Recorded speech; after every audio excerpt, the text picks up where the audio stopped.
Bismillahirrahmanirrahim. Alhamdulillahirabbil alamin. Wa bihi nasta'inu 'ala umuri dunya waddin. Wassalatu wassalamu 'ala asyrafil anbiya wal mursalin sayyidina wa habibina wa qurrati a'yunina wa maulana Muhammadin wa ala alihi wa sahbihi ajma'in, amma ba'd. Hadirin jamaah majelis yang dirahmati Allah Subhanahu wa taala. Alhamdulillah, pada malam hari ini kita bisa berkumpul dalam majelisnya Nabi Muhammad sallallahu alaihi wasallam.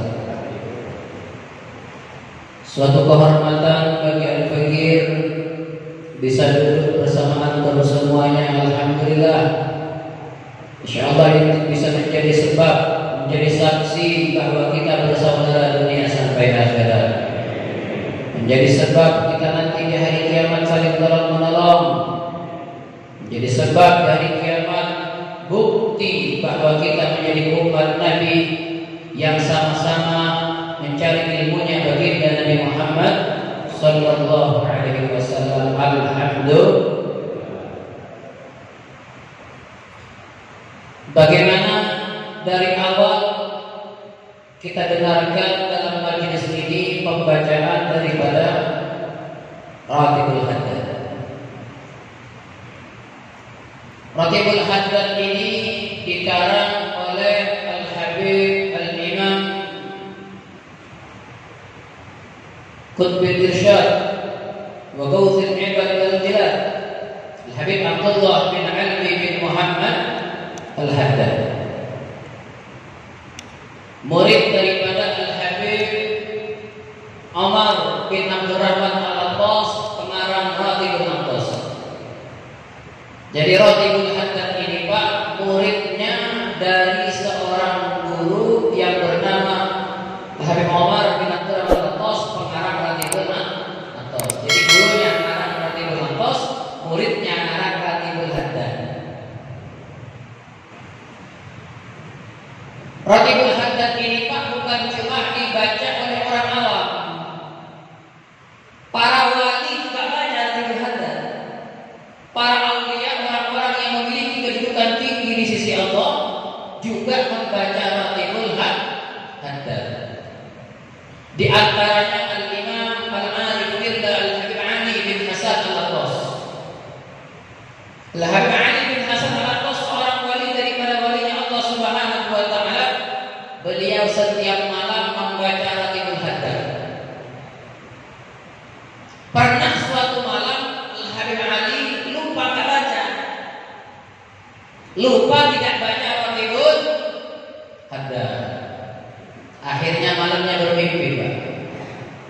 Malamnya bermimpi, beliau berjumpa dengan malaikat-malaikat Allah Subhanahu wa taala. Kemudian malaikat-malaikat tadi berkata, "Ya Habib, kami malam ini tidak khidmat kepada Anda, tidak lagi ada di rumah Anda.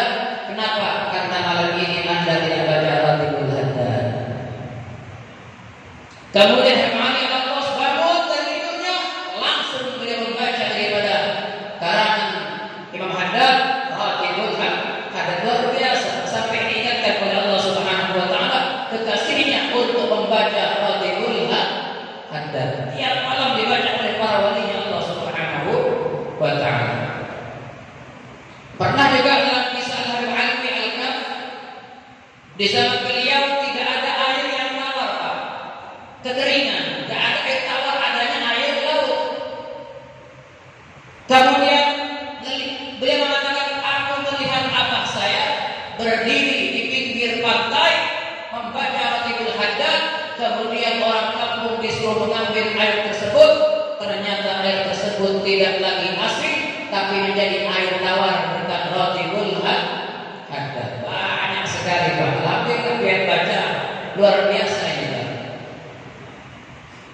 Di antaranya juga Ratibul Haddad ini pernah ada beberapa sahabat, beberapa daripada al-alamiyin yang sedang berlayar, tengah-tengah berlayar, ya kayak kalau mancing gitu ya.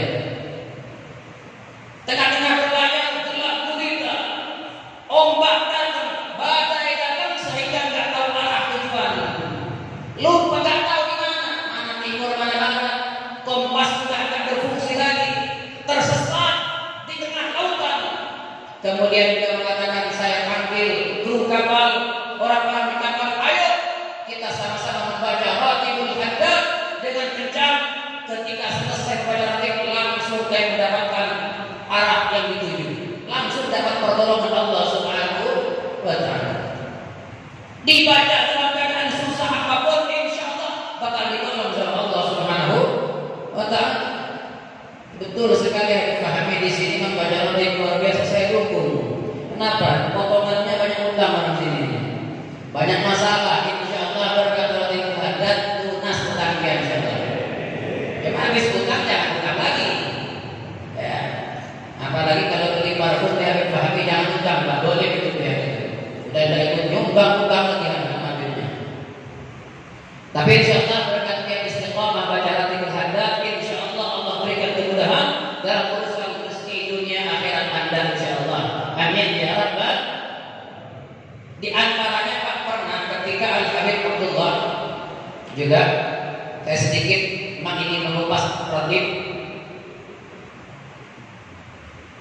Ketika Habib Abdullah Al-Haddad ngarang Ratibul Haddad, gurunya tahu, Al-Habib Umar bin Abdul Rahman Al-Attas, pengarang Ratibul Attas. Apakah orang gurunya lihat muridnya ngarang Ratib, gurunya ngarang Ratib, muridnya ngarang Ratib, itu tidak baca Ratib guru kan? Kalau guru sekarang mungkin begitu ya, muridku baca, jangan ngarang sendiri. Tapi ketika gurunya melihat muridnya Al-Imam Abdullah Al-Haddad mengarang Ratibul Haddad, dipanggil sama gurunya. Apa kata Habib Umar? Wahai Abdullah, seandainya aku tahu kamu mengarang Ratibul Haddad, maka aku akan tidak menerbitkan Ratibul Attas. Kata gurunya, seandainya aku tahu kamu akan mengarang Ratibul Haddad, maka aku tidak akan mengarang Ratibul Attas. Kenapa? Karena ketika beliau kita punya Ratib ini, Ratibul Attas dan Ratibul Haddad adalah asliun min jami'il balaya, adalah benteng yang terkuat daripada segala macam bala dan musibah. Kalau kepengen Anda selamat dari musibah dan bala, baca Ratibul Attas dan Ratibul Haddad. Di sini sudah ada Ratibul Attas, ada Ratibul Haddad juga ada. Itulah keutamaan daripada Ratibul Haddad dan Ratibul Attas.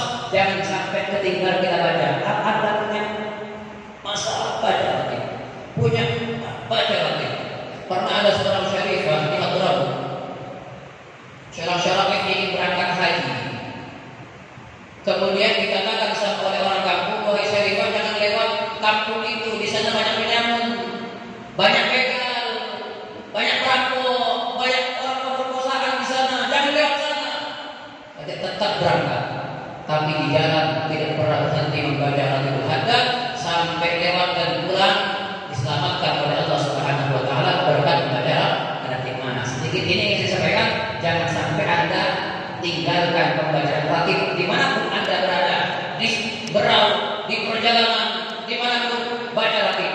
Bahkan guru saya itu Habib Taufik bilang juga di Sina, kalau sudah berjalan naik mobil itu habis maghrib pasti baca Ratib.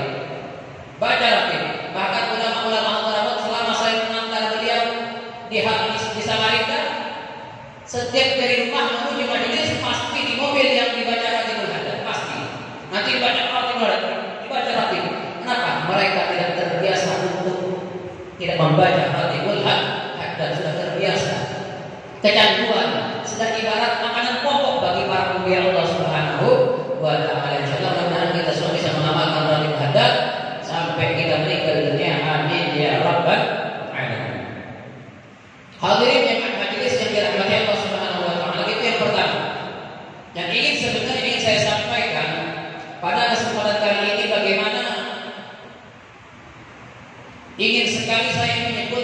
sifat-sifat Nabi Muhammad sallallahu alaihi wasallam dikala sekarang ini orang-orang sudah banyak menghina atau merendahkan martabat Nabi.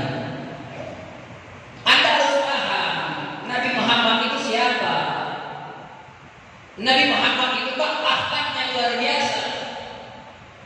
Yang dikatakan kana khuluquhul Quran, akhlaknya Nabi itu Al-Quran. Seandainya Al-Quran dibentuk, diwujud dengan wujud manusia, maka akan nampak baginda Nabi Muhammad sallallahu alaihi wasallam. Jadi luar biasa, bahkan Nabi itu mulia bukan karena akhlak, tapi akhlak menjadi mulia karena Rasulullah. Belum pernah Pak orang tersakiti dalam karena ucapannya Nabi, belum pernah. Baik sikapnya Rasulullah, ucapannya Nabi, tidak pernah ada orang tersakiti dengan ucapan Nabi, tidak pernah ada tersinggung. Ini banyak orang ya. Kenapa saya sebutkan ini? Karena mulai sudah banyak sekarang orang mulai berani merendahkan martabat Nabi. Supaya saya sampaikan, Anda rendahkan Nabi, kita akan sebutkan sifatnya Nabi.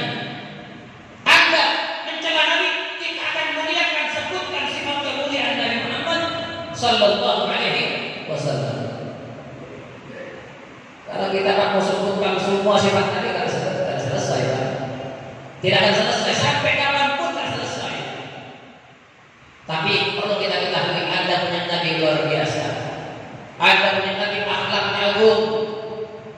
Akhlaknya Nabi Muhammad Pak, bukan cuma sama sahabatnya, akhlak sama keluarganya Nabi berakhlak, sama sahabatnya Nabi berakhlak, sama yang lebih tua Nabi berakhlak, bahkan sama yang lebih muda Nabi berakhlak. Kalau kita kan naik untuk yang muda wajib hormat sama yang tua asal ngomong, asal perintah, karena Nabi enggak. Siapapun yang dihadapi Nabi, dihadapi dengan cara akhlak baginda Nabi Muhammad SAW, dan tidak pernah ada orang tersinggung sama Rasul. Siti Aisyah ditanya sama sahabat, wahai ummul mukminin, kalau di luar kami tahu sifatnya Nabi, bagaimana sifatnya Nabi di dalam rumah? Karena dalam rumah kami nggak bisa lihat. Apa yang Siti Aisyah? Kana fi mihnati ahli. Nabi Muhammad itu di dalam rumah membantu keluarganya, membantu istrinya, Pak. Istrinya katakan Nabi jahit baju, jahit sendal, merah susu, membantu meringankan pekerjaan istri. Di luar berdakwah, di dalam membantu keluarganya. Nggak kayak suami sekarang yang pulang makan, minum, nggak ada bangun, goblok, istri yang masak. Itu sudah gitu. Tapi Nabi enggak. Bahkan dikatakan kana Nabi sallallahu alaihi wasallam aktsarun nasi tabassuma. Nabi itu Pak adalah orang yang paling banyak senyum. Rasulullah ketemu dengan siapapun senyum Nabi Muhammad sallallahu alaihi wasallam. Allahumma shalli ala Muhammad.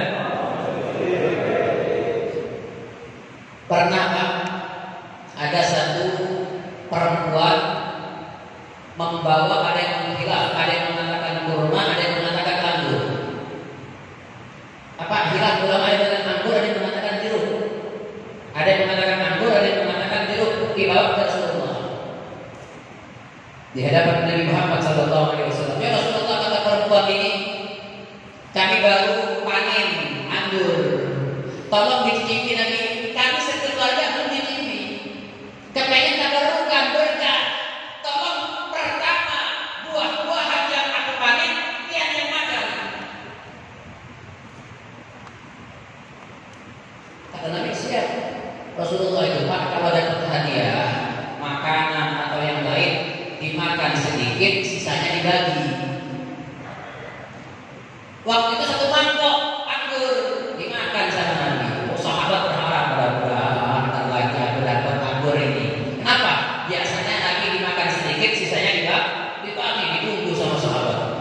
Makan Nabi anggur satu, dua, enak, sahabat apa kepengen, anggurnya. Makan tiga, sampai separuh bingung sahabatku. Nabi lapar kali ini. Kok belum dikasih kata sahabat yang lain? Tetap dimakan.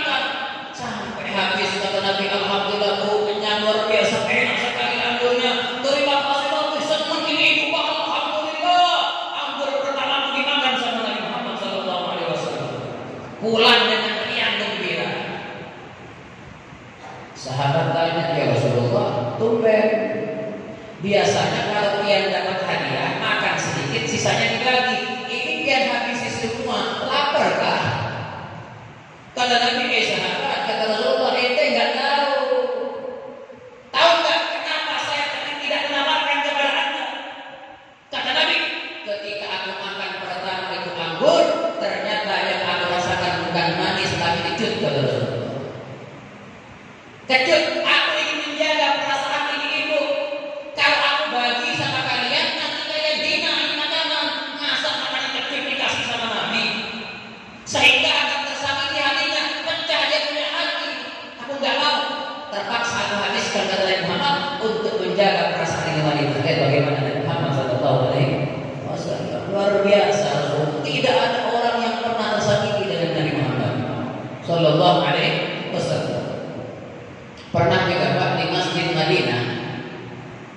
Di Masjid Madinah itu Pak sholat maghrib. Sahabat ribuan sahabat bersama Rasulullah. Habis sholat maghrib ada undangan. Undangan tetangga selamatan. Makan onta. Onta dipanggang makan. Satu Masjid Madinah sahabat makan semua. Habis makan mau isya. Berangkat ke masjid subuh karena para sahabat itu Pak sebelum adzan sudah di masjid. Sampai di masjid ada kentut yang tidak ada suaranya. Biasanya kentut Pak kalau suaranya nggak ada itu paling ampuh, lebih ampuh daripada suara pemungga. Kalau itu sudah ditanya sianida apa ya? Tiba-tiba satu masjid merasa tak kuat dengan sahabat kentut ini. Semua sahabat bingung, kurang ada yang kentut ini. Sahabat kentut tak ada yang ngaku Pak. Yang boleh sampai mengaku Pak. Walaupun saya kentut tak mungkin ngaku saya Pak. Ustaz kok kentutan kan tak gitu ya? Tak lucu. Tak ada yang ngaku. Nabi tahu ribut sahabat gara-gara kentut ini. Dia sadar, wah ribut. Kata sahabat, bentar lagi tunggu ini. Ada nisya. Yang kentut kan tak punya wudu, bakal berdiri ngambil wudu. Yang berdiri di masjid itu yang kentut. Ini yang kentut bingung Pak Sahabat. Wah malu ini. Bentar lagi nisya, ya Allah tak punya wudu. Malu gimana? Sahabat sudah nungguin, kapok sampai berdiri. Ada sudah sholat ditungguin Pak. Yang berdiri ini kentut sudah. Selesai ada langsung Nabi katakan menjaga perasaan sahabat yang kentut. Apa kata Allah? Man ma'alal jamal falyatawaddo. Yang barusan makan onta wudu semuanya. Sak masjid wudu semua. Makan onta semuanya. Siapa yang makan onta wudu semuanya kata Nabi. Sehingga satu masjid wudu semua sahabat yang kentut. Dan ini hadis dipakai sama Imam Malik. Imam Malik itu Pak makan dari onta membatalkan wudu. Madhab Malik itu makan dari onta membatalkan wudu. Ambil dari ini hadis. Dari dohir hadis diambil bahwa kata Nabi siapa makan onta makan dari wudu. Ada kata Imam Syafi'i tujuan Nabi sebenarnya bukan itu, tapi ingin menyelamatkan orang dan itu. Dan biar bagaimana Nabi Muhammad SAW kalau saya tunggu sampai itu ingin tahu saya ya. Sudah begitu, tapi Nabi Muhammad tak ada. Tidak pernah ada orang tersakiti dengan adanya Nabi Muhammad Sallallahu Alaihi Wasallam. Semua orang Pak diperhatikan sama Rasulullah. Tidak terkecuali semua orang diperhatikan sama Nabi. Bahkan sahabat-sahabat yang tidak terkenal, sahabat yang lain tidak kenal, Nabi kenal. Nabi itu bahkan di majelis dikatakan satu persatu orang itu diperhatikan sama Nabi. Ya Nabi kalau ceramah itu nggak fokus ke depan. Ini lihat satu persatu sama Rasulullah orangnya. Seakan-akan diabsen sama Nabi. Sehingga sahabat itu merasa dirinya paling diperhatikan sama Nabi semuanya. Kenapa? Karena Nabi perhatiannya luar biasa. Ada satu sahabat Pak yang miskin, tidak punya keluarga, bajunya jomplang-camping, jelek, hitam lagi Pak, buruk rupa, nggak punya rumah, tidurnya di tanah, makannya seadanya, kadang ada roti yang jatuh dimakan, minum pakai tangannya, nggak punya apa-apa, ya, sandal nggak punya, orang miskin yang bernama Julaibib, sahabatnya Rasulullah. Sehingga suatu saat Julaibib ini Pak, ini orang Pak, bukan orang kapan, jelek, tak punya harta, maksud miskin. Lewat sedangkan Nabi yamurru Julaibib wan Nabi ma'a ashabi. Saat Nabi bersama para sahabat begitu, dipanggil sama Nabi Muhammad, ya Julaibib, ya Julaibib, kata Rasulullah. Kemudian Nabi tanya sama sahabat, ata'rifuna man had? Hei sahabat, apakah kalian tahu siapa ini orang? Kata sahabat, enggak tahu Nabi. Siapa Rasulullah? Sahabat aja tidak kenal. Abu Bakar, Umar, Utsman tidak kenal. Kata Nabi, hada Julaibib. Ini Julaibib, kata Rasulullah sallallahu alaihi wasallam. Ya, Nabi, ya sahabat yang tidak kenal Nabi kenal. Saking perhatiannya Rasulullah. Kemudian Nabi menawarkan, ya Julaibib, ala tatazawwaj. Julaibib, maukah kamu menikah? Ditawari nikah Pak, orang miskin, nggak punya rumah, nggak punya keluarga, diperhatikan sama Nabi Pak. Kalau kita percuma supaya itu jangan sering nikahkan, kenapa? Ada yang mau supaya itu kalau kita, tapi Nabi diperhatikan. Lihat sama Rasulullah, maukah kamu nikah kita Nabi? Apa jawaban Julaibib? Ya Rasulullah, manil ladzi yuzawwiju Julaibib fid dunya la malan wala jah. Wahai Rasulullah, siapa yang akan menikahkan putrinya kepada Julaibib? Tak punya harta, tak punya kedudukan, tak punya apa-apa. Duit tak punya, rumah tak, apalagi pangkat, siapa? Perempuan sekarang kan cari direktur, cari kan polisi, cari yang makan. Paling tidak pengusaha. Siapa Nabi yang menikahkan? Pergi Julaibib. Besok ketemu lagi sama Nabi, tanya lagi, ya Julaibib, ada tatazawwaj? Wahai Julaibib, maukah kamu menikah? Jawab lagi, ya Rasulullah, mana lagi yuzawwiju Julaibib la malan wala jah. Siapa yang mau menikahkan Julaibib, tak punya harta, tak punya kedudukan, aku nanti siapa? Lewat lagi Julaibib. Di hari yang ketiga ditanya lagi sama Rasulullah, ya Julaibib, ada tatazawwaj? Julaibib, maukah kamu menikah? Tidak, kamu menikah, kata Rasulullah. Julaibib mendatangi Nabi Muhammad langsung dihadapi Rasulullah. Langsung sebenarnya Pak Julaibib itu Pak bukan karena tidak mau ketemu Nabi, takut malu banyak sahabat. Sahabat takut risih dengan dia, makanya meminta Julaibib. Ketika sampai hari ketiga ditawari nikah, didatangi sama Julaibib Nabi Muhammad. Apa kata Julaibib? Ya Rasulullah, qultu laka ya Rasulullah, sudah aku katakan kepada engkau wahai Nabi, manil ladzi yuzawwiju Julaibib la malan wala jah. Siapa orang yang mau menikahkan putrinya sama Julaibib, gak punya harta, gak punya kedudukan, aku ini jombang cantik, jelek lagi mukanya, gak ganteng, jelek mukanya, hitam jelek mukanya. Siapa yang mau lagi? Kemudian apa kata Rasulullah? Ya Julaibib, idhab ila baiti fulan waktu ibnatah. Wahai Julaibib, pergi ke rumahnya fulan al-Ansari dari kalangan Ansor dan lamar putrinya wa qul lahum anna Rasulullah sallallahu alaihi wasallam arsalaka.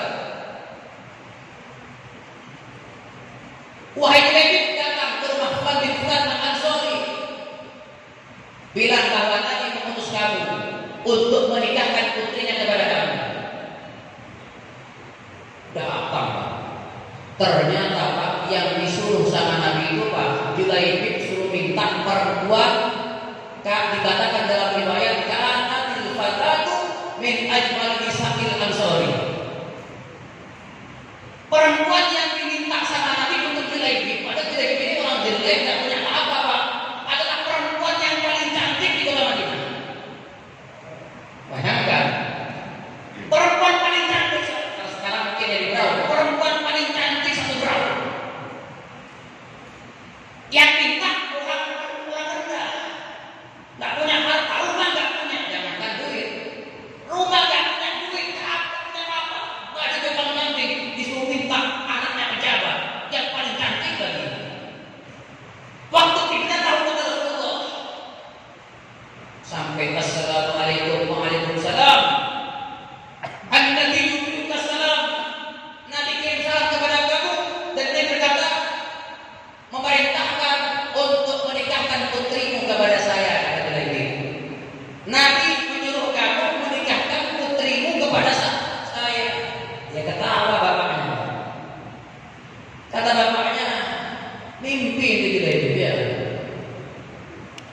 Kemudian ibunya juga ikut campur. Betul, sama yang dikatakan.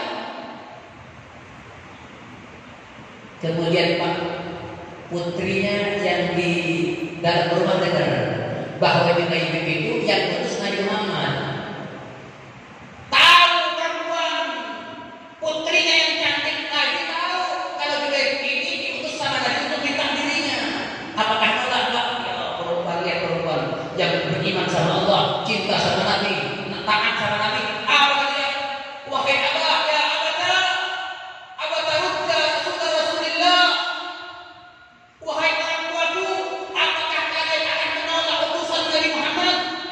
Wallahi inni ajastu. Nih, dia katakan wallahi aku mengizinkan untuk menikah dengan dia. Wa qabiltu bihi zawja, dan aku ridho jadi istrinya. Aku terima jadi istrinya. Kenapa? Ini utusan dari Muhammad. Wallahi la aruddu khatiban arsalahu Nabi. Demi Allah kata ini perempuan, aku tidak akan menolak orang yang melamar yang mana orang tersebut diutus sama Nabi Muhammad sallallahu alaihi wasallam. Kata perempuan itu enggak mungkin aku nolak. Ini yang melamar yang utus Nabi Muhammad, pasti aku terima. Nah, seharusnya ini pelajaran juga bagi kalian ya. Kalau ditolak, apabila dipahami nanti. Bilang saya diutus sama Ibrahim yang Burudin, diutus Burudin gitu.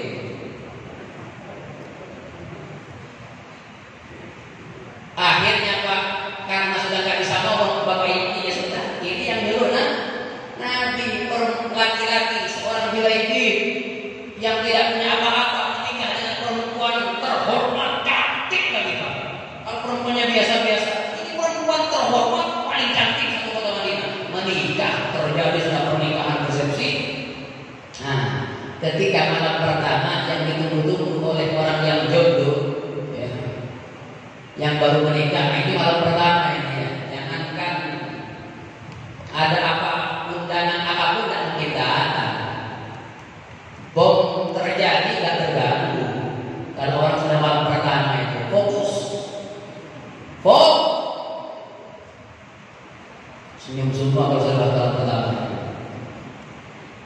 Ketika sudah berduaan antara Junaid dengan perempuan yang paling cantik, ya, di kamar berdua, perempuan cantik yang luar biasa dengan Junaid, di mana sudah? Ada melayang pikirannya saya. Ketika sudah akan terjadi mau berhubungan, langsung ada panggilan jihad fisabilillah. Ya khairallahil karim. Ayo para pejuang, ayo. Panggilan jihad dari Nabi Muhammad sallallahu alaihi wasallam. Langsung Pak, ketika mendengar panggilan jihad, si Junaid meninggalkan istrinya yang cantik tadi tidak disentuh sedikit. Kalau dia mau perang Nabi yang dulu nggak ngurus gue itu. Ya, udahan Nabi ini jihad juga di sini ya, sama-sama jihad. Di sana belum orang kafir, ini 100 orang kafir ini. Apalagi malam Jumat dan orang sekarang. Betul Yahudi ini. Tapi ketika Junaid mendengar jihad fisabilillah, langsung ditinggalkan itu perempuan tanya, wahai Junaid mau kemana?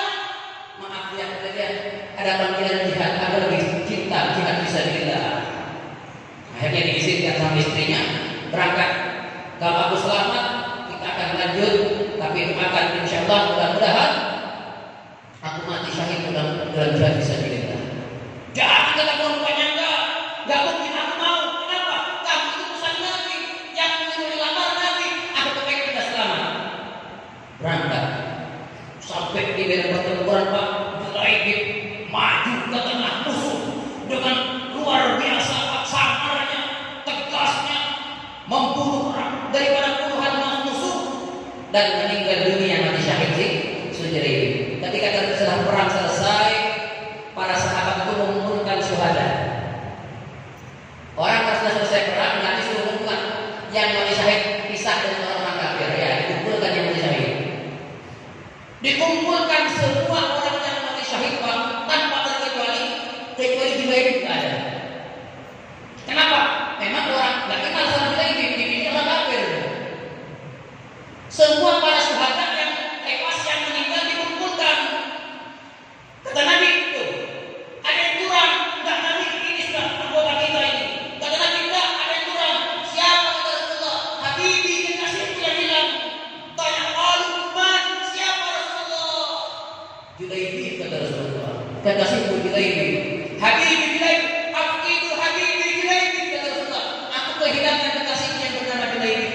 Julaibib kata Rasulullah. Dikala sahabat tak peduli, Nabi peduli. Dikala sahabat tak ada yang tahu, Nabi yang tahu bagaimana Nabi Muhammad SAW. Ternyata ketika dicari betul, Julaibib sudah bersimpah dengan darah dan kepalanya tersungkur ke pasir, sudah ke tanah, pasir bercampur darah. Menangis Nabi Muhammad SAW, diangkat kepala Julaibib dan ditaruh ala fasitih, ditaruh di pahanya Rasulullah. Bayangkan jenazahnya Julaibib yang bersimpah dengan darah, yang tidak ada orang peduli, diambil sama Nabi Muhammad jenazahnya dan ditaruh di pangkuan Rasulullah. Apa kata Nabi Muhammad? Ya Julaibib, kata tasabban minal kufar thumma qutil. Kamu telah membunuh 7 orang daripada orang kafir, kemudian kamu terbunuh, kata Rasulullah. Ya Julaibib, anta minni wa ana minka, kata Rasulullah. Saking cintanya bagi Rasulullah kepada Julaibib tadi. Kemudian Nabi Muhammad menundukkan kepalanya ke arah kanan, mengalihkan kepalanya ke arah kanan, kemudian diambil itu Julaibib. Ditanya, ya Rasulullah, kenapa tadi Anda berbalik? Kata Nabi, aku melihat para bidadari berebut menjemput daripada ruhnya Julaibib dan dia tidak bagaimana. Tapi kisah ini bukan itu yang ingin saya sampaikan. Lihat bagaimana perhatiannya Nabi Muhammad. Bagaimana perhatiannya Rasulullah. Sahabat yang tidak kenal ditahu sama Nabi. Sahabat yang tidak ada yang peduli dipedulikan sama Rasulullah Sallallahu Alaihi Wasallam. Itulah sifatnya Nabi Muhammad Sallallahu Alaihi Wasallam. Banyak kisah seperti ini Pak sebenarnya Pak yang terjadi kepada Rasulullah. Sahabat yang kelaparan itu pasti datang sama Nabi. Apapun pasti kepada Rasulullah Sallallahu Alaihi Wasallam. Bahkan Nabi tahu orang yang punya masalah ini, Nabi tahu Pak. Ini mau kelaparan tahu Nabi. Ini utangnya banyak, Nabi tahu Pak. Dipanggil. Kenapa? Ini menunjukkan bagaimana perhatian Nabi kepada umatnya ini yang harus kita tampakkan kepada orang Pak. Bagaimana perhatian Rasulullah, cintanya Nabi kepada umatnya. Alhamdulillah. Kayak gitu Pak, masih ada orang yang menghina martabat Nabi Muhammad